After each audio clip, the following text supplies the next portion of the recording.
हिंदुस्तान में हिजाब के मुद्दे पर पाकिस्तान में मौलाना कंपनी ने बवाल कर दिया। हिजाब के बहाने कैसे हिंदुस्तान को टारगेट किया गया, इस मुद्दे पर इमरान के मिनिस्टर्स का जिहादी कैरेक्टर भी सामने आ गया। आज की स्पेशल रिपोर्ट में देखिए। सबसे बड़ी खुशी की बात आज मेरे लिए कि कल कर्नाटका में एक मुसलमान लड़की ने हिंदुस्तान की सियासत को और हिंदुस्तान में मुसलमानों के साथ होने वाले रवैयों को बेनकाब कर दिया। सबसे पहले पाकिस्तान के होम मिनिस्टर ने हिंदुस्तान को टारगेट किया, फिर इमरान के विदेश मंत्री ने बयान दिया। इसके बाद यही एजेंडा मलाला यूसुफजई ने भी चलाया। नोबेल अमन याफ्ता पाकिस्तानी तालिबा और समाजी कारकुन मलाला यूसुफजई ने भारत में बाहिजाब तालिबात को हरासानी पर अपना रद्द अमल दिया। ट्विटर पर एक बयान में कहा कि हिजाब वाली लड़कियों को स्कूल में दाखिल होने से रोकना खौफनाक है। नाम बदलते रहे लेकिन सबकी बातें सेम टू सेम थी।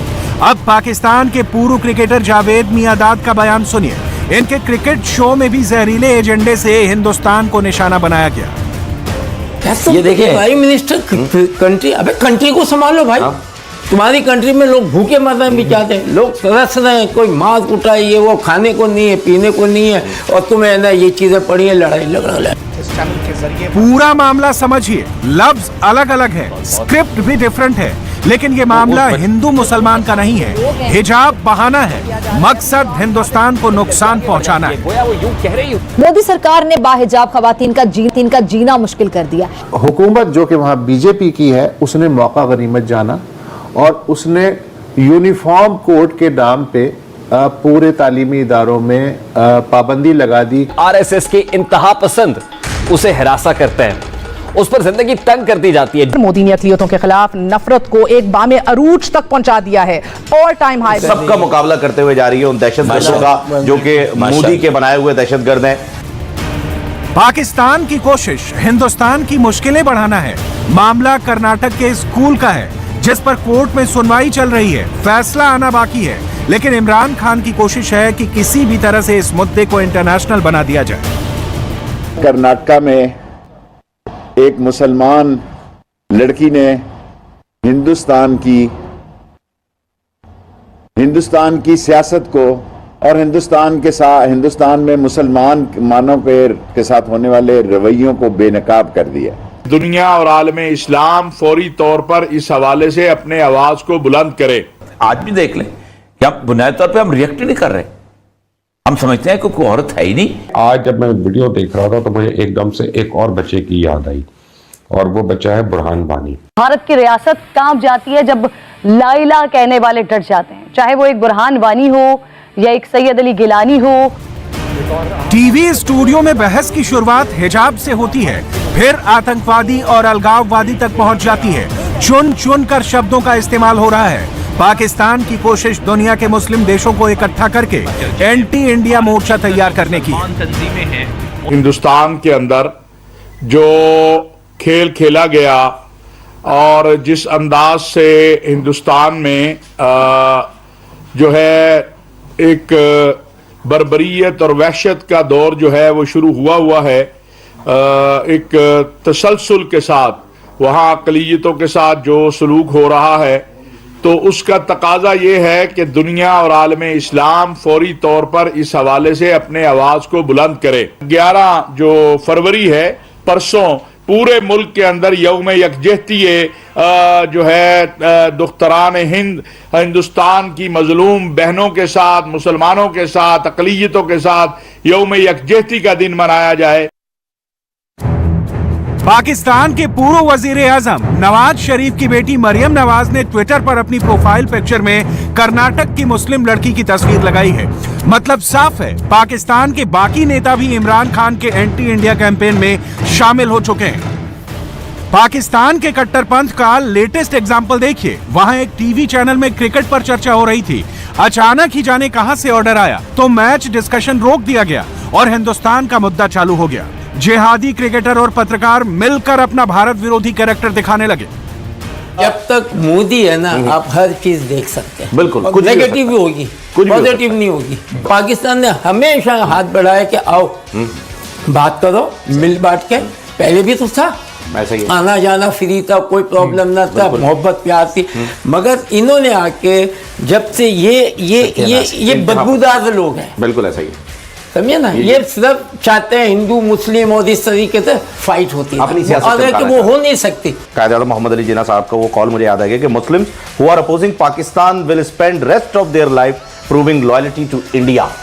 आज यही हो रहा है। ये देखें, ये क्लिप भी आ गई है और ये देख सकते हैं कि किस तरीके से ये बहादुर लड़की जो है वो अकेली उन सब का मुकाबला करते हुए जा रही है। कश्मीर का इशू था जिसने बहरहाल इस बात को कि वो मुसलमानों की अक्सरियत की आबादी का इलाका है, लेकिन फिर भी वो जिस तरह उस पर नाजायज़ कब्जा उन्होंने किया हुआ है, तो ये बिल्कुल दुनिया के सामने ये केस तो है ना। लेकिन ये कुछ देर की खामोशी थी और ये शोर आ गया। इमरान खान के इशारे पर पाकिस्तान के टीवी चैनलों पर यह सब हुआ। पाकिस्तानी एक्टिविस्ट मलाला यूसुफजई ने हिजाब पर ट्वीट किया। हिजाब पहनी हुई लड़कियों को स्कूलों में एंट्री देने से रोकना भयावह है। कम या ज्यादा कपड़े पहनने के लिए महिलाओं को मजबूर किया जाता है। हैरान करने वाली बात यह है कि इसी मलाला यूसुफजई ने एक किताब लिखी है जिसका नाम है आई एम मलाला, और इस किताब में मलाला ने बुर्के पर जमकर हमला किया। मलाला ने लिखा कि महिलाओं को बुर्का पहनने के लिए मजबूर कर रहे थे। बुर्का पहनना एक शटल लॉक कपड़े के अंदर घूमने जैसा है जिसमें बाहर देखने के लिए सिर्फ एक झरोखा होता है। गर्मी के दिनों में ये तंदूर की तरह होता है। बुर्का और महिलाओं पर बंदिशों पर ऐसी बातें लिखने वाली मलाला भी अब हिंदुस्तान को नसीहत दे रही है। पाकिस्तान का मीडिया और वहां के पत्रकार भी इसमें मलाला यूसुफजई का साथ दे रहे हैं। भारतीय अदालतें भी मोदी के हाथों की कह लें कि कठपुतली बनी हुई हैं। मोदी का सेकुलर चेहरा बुरे तरीके से बेनकाब हो चुका है। अब हिजाब को लेकर मोदी सरकार जो फितना फैलाने जा रहा है, मैं कहती हूँ ये फितना इंशाल्लाह भारत की बर्बादी का सबब बनेगा। अब फसादात से बचने के लिए मोदी हुकूमत ने 3 दिन के लिए तालीमी इदारे बंद कर दिए, लेकिन ऐसा करने से भारत की बर्बादी थोड़ी रुकेगी। गुज़िश्ता 7 सालों के दौरान चर्चेस पर हमले किए गए, मुसलमानों को जुल्म और बर्बरियत का निशाना बनाया गया, खवातीन तालिब इल्मों को बस में ज्यादती का निशाना बनाया गया, निचली जात के हिंदुओं को ना करदा गुनाहों की सजा दी गई, हत्ता के पूरे कश्मीर को एक छावनी बना दिया गया। कश्मीरियों पर कर्फ्यू लगाकर उनकी नकलो हरकत पर भी पाबंदी आयद कर दी गई। मुसलमान तलबात को चौकों और चौराहों में महज हिजाब पहनने की पादाश में तजलील आमेज रवैयों का सामना है। उनको हरासा किया जा रहा है और डंके की चोट पे किया जा रहा है। अपनी मर्जी है वहां पे, ये वहां पर वो तालिबात जो हैं वो उन्होंने सर को ढांपना शुरू किया, फिर ये हिजाब पहन लिया, तो उसके साथ ही ये हुआ कि वो वहां पर हुकूमत की रियासत, क्योंकि बीजेपी वो बदकिस्मती से उस तरफ चला गया है पूरा एक इंतहा। उन्होंने अपने लड़कों को और उनके जो एक नौजवान हैं, अब आप ये देखें, ये वो है जो आगे की नस्ल है, उनसे कहा कि आप ये ज़ैफ़रान के जो उनका है ज़ाफ़रानी कलर पहन के और वहां पे लड़कियों को हरासा करो।